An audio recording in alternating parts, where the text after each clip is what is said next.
சரி, திரு ஷியாம் வந்திருக்கிற இடம் ஒருங்கிணைந்த அதிமுக அப்படியாக நான் புரிந்து கொள்கிறேன். கட்சி கட்டமைப்பை இன்னும் பலப்படுத்தி, அடித்தளத்தை இன்னும் பலப்படுத்தி, தன் காலில் பலமா நிற்கிற போது பாஜகவோட கூட்டணி அப்படின்றதையும் உறுதிப்படுத்தியிருக்க வேண்டியதில்லை. தாவேகா எப்படியாவது கூட்டணிக்குள்ள கொண்டு வரப்படும் அப்படின்ற ஒரு பெர்செப்ஷனை உருவாக்கி இருக்க வேண்டியதில்லைன்றாரு. அதுதான் சரியானதா? ஒருங்கிணைந்த அதிமுகங்கிறதா வலியுறுத்தப்பட வேண்டியதா இந்த நேரத்திலையும்?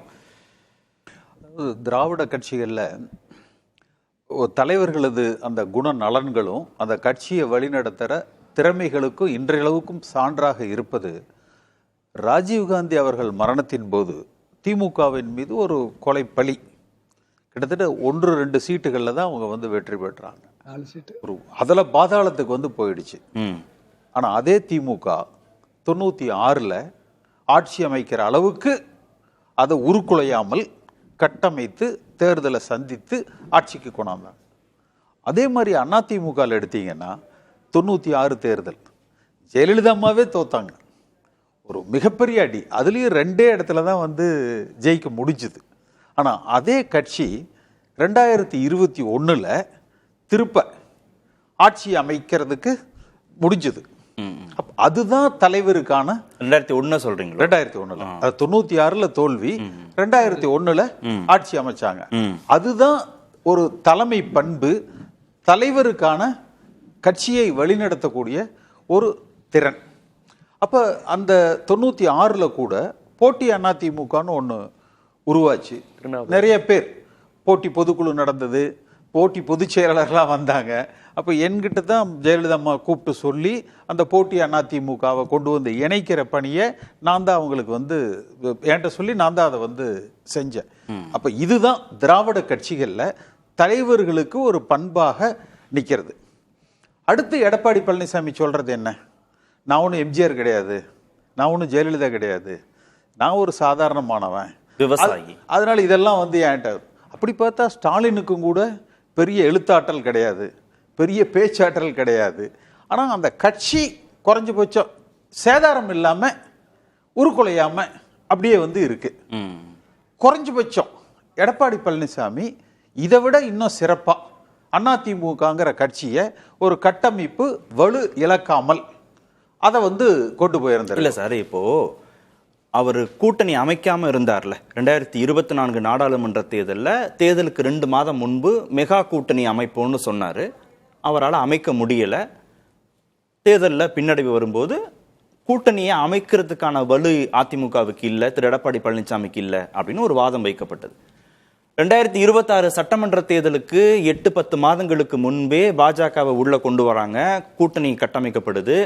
தாவேகா வருவதற்கான சூழலை நாளோறும் அவர் ஏற்படுத்திட்டே இருக்கிறார். கூட்டணி அமைக்கிறதுக்கான ஒரு முயற்சியை அவர் அடுத்தடுத்த நிலைகளில் நகர்ந்துற போது, இல்ல கட்சி கட்டமைப்பை இன்னும் பலப்படுத்தணும், ஒருங்கிணைந்த அதிமுக தான் அவருக்கு பலம் கொடுக்கும் அப்படின்னா அவருக்கான கோல் போஸ்டை மாத்திட்டே இருக்கிறதுங்கிறது எப்படி சரியா இருக்குமா? எப்பவுமே ஒரு அரசியல்ல தன் பலம், மற்றவர்களுடைய பலம், எதிராளியினுடைய பலம். கூட்டணி கட்சிகள் மற்றவர்களது பலம் நம்முடைய பலம் அல்ல. ஒருவர் நம்மோடு சேரணும்னா நம்முடைய பலம்.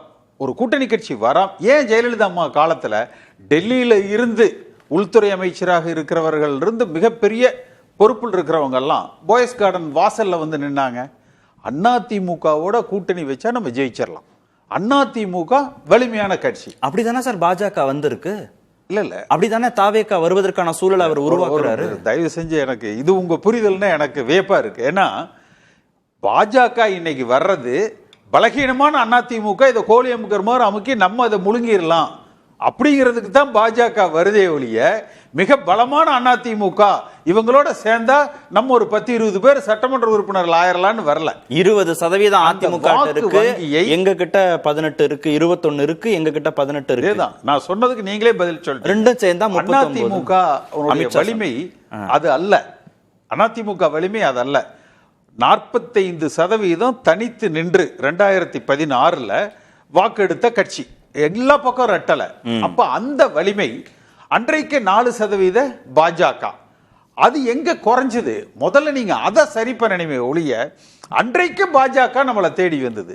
இன்றைக்கு பாஜக சொல்றாங்க பாருங்க, நீங்க 21 நாங்க 18ங்கிறது அதே அதிமுகவை சிறுமைப்படுத்துகிற ஒரு கணக்கு. இப்ப இன்னைக்கு பல பேர் என்ன சொல்றாங்க, அதை சிறுமைப்படுத்துற கணக்குன்றீங்களா? ஆமா, சிறுமைப்படுத்துற கணக்கு. ஏன்னா வரப்போவது சட்டமன்ற தேர்தல். அந்த சட்டமன்ற தேர்தல்ல ஆட்சி அமைக்கிற கட்சி அதிமுக. ஒரு மைனாரிட்டி பார்ட்னரா வரவங்க யாராக இருந்தாலும், அது பாஜகவா இருந்தாலும் வேற யாராக இருந்தாலும், அப்ப அந்த நிலையை தாண்டி பாஜக அப்படி நினைக்கிறாங்கன்னா அவர்களது சுயநலமே ஒழிய அதிமுக வலிமை அல்ல. சரி, இப்ப தாவேகாவுக்கு வாங்க. தாவேகாவுக்கு வர தாவேகாவை பொறுத்த வரைக்கும் வேறு வழியே இல்ல அவங்களுக்குன்ற ஒரு பெர்செப்ஷனை உருவாக்கலையா அவரு? இது எடப்பாடி பழனிசாமி புலிவாலை பிடிச்ச கதை மாதிரி. நீங்க தாவேகா கூட கூட்டணி வச்சீங்கன்னா ஒண்ணு அப்படி வென்று ஆட்சி அமைத்தாலும் அதுக்கப்புறம் அடுத்த தேர்தல் விஜயா திமுகவான்னு மாறி இருக்கலாம். அந்த இடத்துல அதிமுக தன்னுடைய அடையாளத்தையே இழந்துரும். இன்னும் சொல்ல போனா திராவிட இயக்கமாக வந்த அதிமுக தன்னுடைய சித்தாந்த வலிமையை, அரசியல் அடையாளத்தையே விஜய் கிட்ட இழந்து விடுகிற ஒரு சூழ்நிலை ஏற்படும். எப்படி சார்? ஒரு கூட்டத்துக்கு விஜயும் போறாரு, எடப்பாடி பழனிசாமியும் போறாருங்க. செக்யூரிட்டி எடப்பாடி பழனிசாமியை கையை பிடிச்சி ஓரமா நில்லுங்கன்னு தள்ளி விட்டு விஜய்க்கு பின்னாடி போயிடுவான் செக்யூரிட்டி. மற்றவங்களை விடுங்க சார். அரசியல்ல கிரவுட் ஹெட், எத்தனை தலை, உங்க பின்னாடி நிற்கிற தலைகள் என்ன, கிரவுட் என்ன, அட்ராக்ஷன் என்ன, இதுதான். மைனர் பார்ட்னரா தானே சார் வருவாரு தாவேகா. நான் அதுக்கு வர்றேன். சப்போஸ் மைனர் பார்ட்னரா விஜய் இந்த தேர்தலுக்கு வரக்கூடிய வாய்ப்புகள் அப்படிங்கிறது மிக குறைச்சலாகத்தான் நான் பார்க்கிறேன். குறைஞ்சபட்சம் இப்போ பத்திரிகைகளை வர செய்திகள் ஒரு 75-80 சீட்டு நீங்க விஜய்க்கு கொடுத்து பண்ணினாலே கூட பாஜக என்ன செய்வாங்க, அந்த முக்கோண கூட்டணி அமைஞ்சதுன்னா எடப்பாடி பழனிசாமியை கலட்டி விட்டுட்டு அவர் கூடவே கோயம்புத்தூர்காரர் ஒருத்தர் இருக்காரு, முடிஞ்சா நீங்க சொல்லுங்க நான் அடுத்த சிண்டேக்கு தயாரா இருக்கிற 30 எம்எல்ஏ என் கையில் இருக்கிறாங்க அப்படின்னா கணக்கு போட்டு பாருங்க. அப்ப திருப்பி அது மகாராஷ்டிரா தாவேகாவும் அதிமுகவும் கிட்டத்தட்ட சரி சமமா தொகுதிகளை பிரிச்சுக்க வேண்டிய வந்துருன்றீங்க. நான் அப்படி சொல்ல, அதுக்காகத்தான் நான் சொல்றேன். நீங்க முதல்ல நீங்க இப்படி பாருங்க, ரஜினிகாந்த் அரசியலுக்கு வர்றார். இப்ப ஜெயலலிதா அம்மா காலத்துல 96ல அதிமுக தோல்விக்கு ரஜினிகாந்த் ஒரு காரணம். அவர் அன்றைய மூப்பனாரை ஆதரித்தார், திமுக கூட்டணியை ஆதரித்தார். ஆனா அதே ரஜினிகாந்த் அடுத்த தேர்தலில் அதிமுகவுக்கு எதிராக திமுகவை ஆதரிக்கிற பொழுது அதை எதிர்த்து நின்று அதிமுக வென்றது. அந்த வியூகம், அந்த பலம் இன்றைக்கு அதிமுகவில் எடப்பாடி பழனிசாமியால் கொடுக்கப்பட்டிருக்குதான். சரி, இதே ரஜினிகாந்த் ஜெயலலிதா அம்மா காலத்துக்கு பின்னால தலைமை இன்றைக்கு அரசியல்ல ஒரு வெற்றிடம் ஏற்பட்டிருக்கிறது, அந்த வெற்றிடத்தை நான் நிரப்புகிறேன் என்று வந்தார். ஏன் ரஜினிகாந்த் பின்வாங்கினாரு? அன்றைக்கு அதிமுக ஓரளவு வலிமையோடு ஆட்சி பொறுப்புல இருந்தது. பெரிய அரசாங்கத்திலையும் கெட்ட பேர் இல்ல, கட்சிக்குள்ளேயும் இன்றைக்கு இருப்பதை போல ஒரு பெரிய பிரச்சனைகள் இல்ல. அதனால ரஜினிகாந்த் பின்வாங்கினார். ஏன் இப்ப, அதாவது எடப்பாடி பழனிசாமி எங்க தவற விட்டார்னா, விஜய் அரசியலுக்கு வரலாம் என்கிற எண்ணமே அதிமுகவினுடைய பலகீனத்தால் அவருக்கு ஏற்பட்ட உந்து சக்தி. நீங்க அதிமுக கட்சி எப்ப சென்ற நவம்பர், செப்டம்பர், அக்டோபர்ல போன வருஷம் அந்த ஆடு ஓனாய் கதையெல்லாம் சொன்னார் பாருங்க. அதுக்கு முன்பு என்கிட்ட உங்க தொலைக்காட்சியிலே நான் சொல்லியிருக்கிறேன், ஒற்றுமைக்கான ஒன்றுபடுத்துகிற அதிமுகவுக்கு பேச்சுவார்த்தை நடந்தது. ஆனா அதை முறியடித்து விட்டு பாஜகவை நம்ம கூட்டணி போட்டோம்னா இவங்களையெல்லாம் நம்ம சேர்த்த வேண்டியதில்லை, ஆட்சி அமைச்சரலாம் என்று அவருக்கு ஒரு நம்பிக்கை, ஒரு கணக்குல அந்த ஒற்றுமைக்கு இவரே ஆரம்பிச்சு பேசினாரு, இவரே குந்தகம் விளைவிச்சுட்டு. மாற்றுங்கிறத திரு விஜயகாந்தோ, திரு சீமானோ, திரு கமலஹாசனோ, இல்ல மக்கள் நல கூட்டணியோ எல்லா காலகட்டங்களையும் முயற்சி தானே வந்திருக்கிறாங்க. விஜயின் கட்சி தொடங்குறாருன்னு வரும்போது மட்டும் அதிமுக பலவீனமா இருக்கு, அதனால தனக்கு வாய்ப்பு கிடைக்கும்னு வந்துடுறாருன்னு எப்படி சொல்ல முடியும்? அந்த விஜயினுடைய செல்வாக்கு எக்ஸலரேட் ஆகிறதுக்கு அதிமுக பலகீனம் ஒரு காரணம். நீங்க கரூருக்கு முன்னால விஜய் ஒரு சினிமா நடிகராக மட்டுமே பார்க்கப்பட்டார், நடிகருக்கு வந்த கூட்டமாக மட்டுமே பார்க்கப்பட்டது.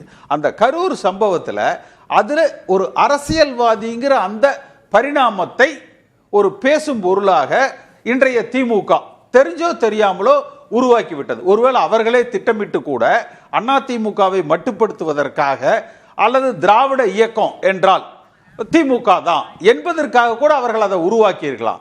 இந்த இடத்துல எடப்பாடி பழனிசாமி சற்று நழுவ விட்டு விட்டார். இப்பவும் கெட்டு போயிடல எப்படியாவது. ஏன்னா இப்ப ஆனா ஒண்ணு வந்து எடப்பாடி பழனிசாமி செய்வார்னு எனக்கு ஒரு எதிர்பார்ப்பு இருக்குது.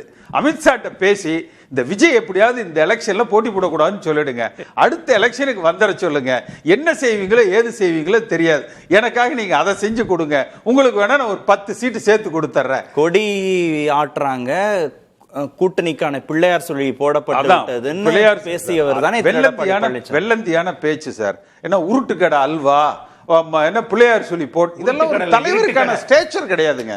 ஒரு தலைமைக்கான ஒரு தலைவர் அப்படின்னாலே நீங்க எம்ஜிஆர் அப்படின்னா இப்படி வந்து கையை காமிச்சா போதும் அந்த வசீகரம். ஜெயலலிதான்னா அகில இந்திய அளவில் இன்டர்நேஷனல் லெவல்ல அந்த ஒரு ஸ்டேச்சர். இது வந்து எப்படின்னா ஒரு சாதாரணமா நம்ம கலோக்கியெல்லாம் 4 பேர் டீ கடை பெஞ்சில் பேசிக்கிற மாதிரி இருட்டுக்கடை அல்வான்னு திருநெல்வேலியில் சொல்லுவாங்கப்பா, நான் இதை வந்து உருட்டுக்கடை அல்வான்னு சொல்றேன். இதெல்லாம் ஜோக் அடிச்சுக்கிறதுக்கு நல்லா இருக்கும். ஒரு அரசியல் தலைவராக ஒரு முதலமைச்சர் வேட்பாளராக இருக்கிற பொழுது உங்கள் செய்தி அகில இந்திய செய்தி ஆகணும். அந்த ஸ்டேட்ஸ்மேன்ஷிப் இஸ் மிஸ்ஸிங்.